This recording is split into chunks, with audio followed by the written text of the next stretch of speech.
одоо би бол иргэний зориг нөгөө намаас сонгогдсон сөрөг хүчний хувьд одоо энэ хамтарсан засгийн газрын одоо тэ явж болох энэ сайн ажиллагаануудыг бол дэмжиж явна. Хөрөнгө оруулалт татах чиглэлээр хийж байгаа энэ ажлуудыг бол дэмжиж явж байгаа.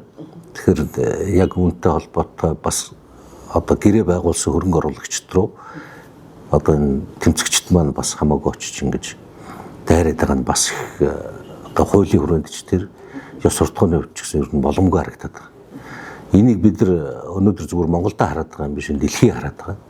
Тэгэхээр бид нар өнөөдөр хөрөнгө оруулалт одоо уул уурхайдаа тий хөрөнгө оруулалт татыгээд ингэж явж байгаа үед бол энэ маш их зохисгүй юм болоод байгаа.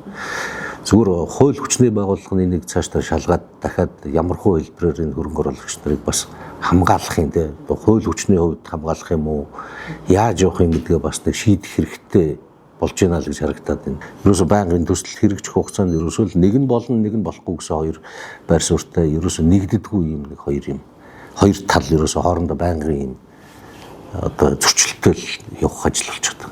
Тэгэхээр энийг нэг тийш шийдэх хэрэгтэй болоод. Мэдээллийн зөрүүтэй байдлаар арилгах хэрэгтэй болоод. Хөрөнгө оруулагч биш байсан ч гэсэндээ хамаагүй хүнийг барьж аваад, годомжинд замдж аваад алгадах тийм боломжгүй болох ёстой шүү дээ. Ер нь бол ямар аль ч хуулиараа тийм ээ, эрг хуулиараа тийм үү, иргэний хуулиараа тийм үү, зохицуулалттай нэг хамгаалалт байх ёстой.